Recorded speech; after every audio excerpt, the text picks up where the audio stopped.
Hoda, I'm with you, but there's no way in hell Keith is signing off on that. If it was Earth, maybe we could pull that off. But here, not a chance in hell. I was shaking my head. She did not like being put off, but she also knew I understood Keith better. Marilla, however, did not cede the point. And what does Earth have that this planet does not? Oh God, right. We're the most advanced species in the game. On Earth, Keith would have near limitless distractions. I mean, in Portland, he could go to a bar, a mead hall, or go shoot pool. That's an Earth game centered around a pool table. No water is involved. The point is, there's a ton of things he could do, like binge-watching a show or... Give me a minute. Ravage Teak! I held down the green button, and the game master appeared on screen. He had his interview face on, but it was clear it was getting late. What is it, Survivor Valerie? I want to make a deal, Game Master. Right now, there's only so much audience retention you can be getting because of the storm, right? I have an idea for a fix. I was smiling more genuinely now. I get why Keith enjoys these moments so much.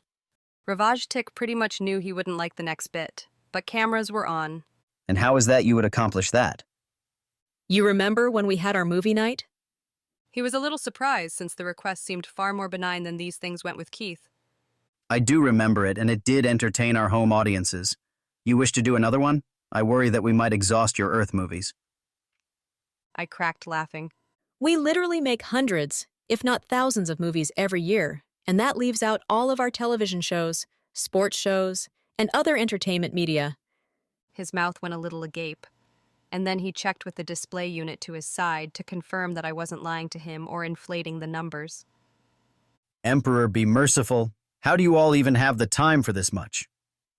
Oh, individually we don't, but as a species, we've done a lot.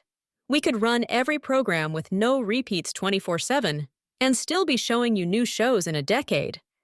Anyway, that's what I wanted to ask about, is if we could have a device to show Earth movies and shows on. If it's asking too much, I get that. But I figure it's gotta be more entertaining than a week of us sitting around in our yurts not doing very much. The only question Ravajatik really had after that was what an appropriate device for this would look like. And we talked about that for a while. People were starting to return to their home yurts, but not hurriedly.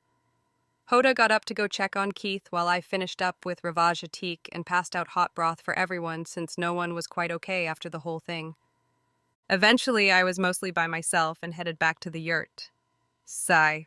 I would need to clean in here. It had been pretty packed, so things were all off. Snark! I laughed reactionarily. I couldn't help it. As I stepped into the center of the room, the scene was priceless. A very confused Hoda was stammering out, I'm sorry, it's not... Ugh. It is not what it looks like. She was unsuccessfully trying to extract herself from the bed with an unconscious Keith who'd turned her into a body pillow without re-injuring his shoulder or ribs. Keith was dead to the world, fully crashed out after more than 2 days of labor, both physical and emotional. Nothing shy of a taser was going to get him out of that bed. I walked over to help Hoda out, and then, that little voice in my head, the cheerleader of my worst impulses, the one I had put on indefinite suspension since my sophomore year of college. Her suspension was over, and she spoke up. You know what would be really funny? I decided to have some fun with it. I mean, why not? It's going to be awesome whenever he wakes up from this. So, changing tactics, I tucked them in with a blanket, kissed first Keith on the head, then Hoda, and walked off with the spare hammock. Night, you two. I came. Awake's the wrong term here. I was conscious, but I felt drunk or hungover. Well, no headache, so I'll rule out hangover, but must be at least mid-morning out there. It was kind of hard to tell, since the only view I had was the few light breaks between the shelter's pillars. I threw on privacy mode, just needing a minute to get my bearings, as everything from last night caught up. I'd finished up my set, but I'd paid the price on it. I'd felt everything going back through the memories and the emotions, but now in my mind, I felt them. I felt Azuku's comfort when I watched my dad die. I felt Treg beside me when I was alone in Boot. All of them had stepped in, lending my mind the support it needed to deal with being me, filling in the cracks in my central foundation. Even Val. Here. Wait, no, not Val. It was pretty dark, but Val snores. I felt around where I could feel a face that Hoda? she jostled, coming awake quickly. You are awake! I have questions. I was trying to find a simple way to extract myself when Hoda rolled onto her back, pinning my one good arm under her.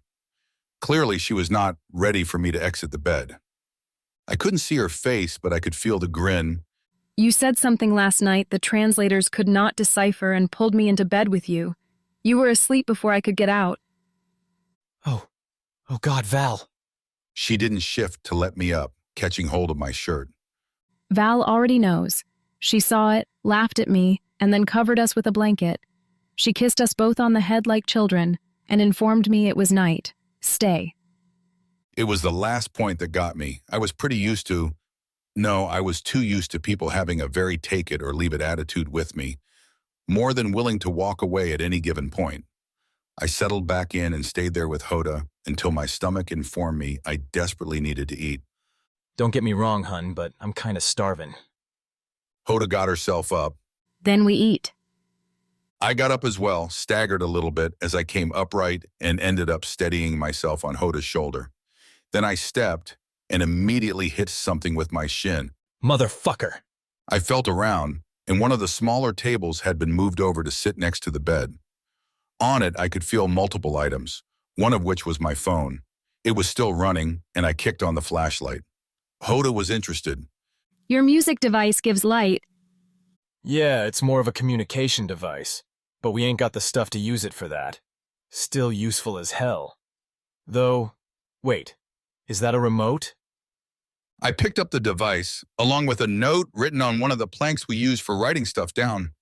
It read, "Press the button on the remote." Having no reason not to, I pressed it, and a hollow device attached to the table kicked on, displaying a pretty decent-sized screen. As I read what was on there, it was like a file folder system on Earth, if arranged differently, and it had movies, shows, even sports on it. Holy shit. The remote controlled it more or less like it would on Earth. I mean, the interface had a bit to be desired, but it was there and I could get used to it. It was great and all, but I really needed food, a shower, and to talk with Val, so I turned it off and we headed out the door. The light took adjusting too, overcast as it was, and I had to hold on to Hoda as we moved in the direction of the kitchen. Okay, when did we get a smoke pad? Hoda deposited me into a seat by the campfire, then strode up into the kitchen, kissing the side of Val's head. Okay, I've missed several conversations, but I wasn't going to get time to catch up as Ducky bounced up with a bunch of questions for me about Earth stuff. Eventually, Hoda brought me a late lunch or early dinner if I was reading the sky right. I had to have been out for at least 15 or 16 hours by this point. Shit. I'm behind on day work. You are not. We are taking care of it. You will to eat. Hoda was always direct and took her own meal in a seat. Can I at least ask where Prodigal and Hearth are? I haven't seen them since I woke up, and I don't feel their minds checking in. I didn't remember what happened at the end of things. Hoda bit into a hunk of the cougar meat. They are up mountain. Val says they are budding right now and not to be disturbed. Now eat. Seeing there was no arguing with her, I went ahead and ate my oversized lunch of cougar meat, yams, and a mixture of vegetables. There was even a form of gravy and a potato roll. Somewhere in the day, Marilla had gotten a project going on grinding potato flour. Across from me, Ragnar was building another chair, using the nano fabric to create what was effectively a beach lounger with a wicker frame, and the smoking club were coming in to relax before dinner got served. The conversation with Val got put off repeatedly as I started to see what was happening. Everyone was coming over to talk to me, see how I was doing, and see if I needed anything. I was getting claustrophobic with it, I admit that, but I needed away from people for a bit and excused myself to the showers. It gave me time to think, and I did remember something from before the night had begun. I decided to take some extra time at the lavatory with privacy mode up. I wouldn't have long with it, but enough time to check something. There was a non-0% chance I was about to embarrass myself, but I took the shot and with privacy mode engaged, hit the green button. The screen popped up like it usually did, but there was no video call. Instead, it had some text in the middle that I'm guessing was Cathral. Fuck. Well, I suppose it was too much to think they'd have it in English. After I said the word English, a new window appeared on the screen with its own text. The first bit was still in Cathral, but it was repeated under it in English. Change text to English? Fuck. It wasn't programmed naturally for English, but the nanites translated everything to English. A new message came up in both languages. Response not understood. Change text to English? Yes. At first, nothing happened aside from the window going away, and then the screen rewrote itself, and I could read it. We had translators. It was part of the whole thing so we could potentially talk with each other. The things that didn't translate would be icons, so a combination of verbal and tactile inputs. Let's take it for a spin. Open settings menu. It did respond. The response was just not helpful. Please input passcode. With what appeared to be something like a weirdly arranged number pad. Just, these weren't number or letters, but some sort of symbol the Cathral understood. I had only a tiny amount of time left on privacy, so I just pressed the buttons at random. When I hit the fifth one, the system came back with a message informing me that I'd entered the wrong one and to try again. Holy shit. Holy shit. I got up from the toilet, sealed my suit, and double-timed it out. Looking around, everyone was here, but I needed Marilla. Without privacy mode, I had to be careful and whispered the instructions in her ear. She politely got up, excusing herself, and gave me the slightest of nods as she went off in the direction of the lavatory. If we could break into the system, there might be a way for us to do various things, not least of which was find a way to get in contact with Earth on a back channel. Helping with Marilla's attempts would require a bit of a distraction, and thankfully there was a perfect one all ready to go in talking with Val. I tried a few times at helping out, only to keep getting directed back to my seat by the fire where I could relax. I could feel an energy building up in me, but I had no way to let it off. Finally, I went back into my yurt and admitted defeat.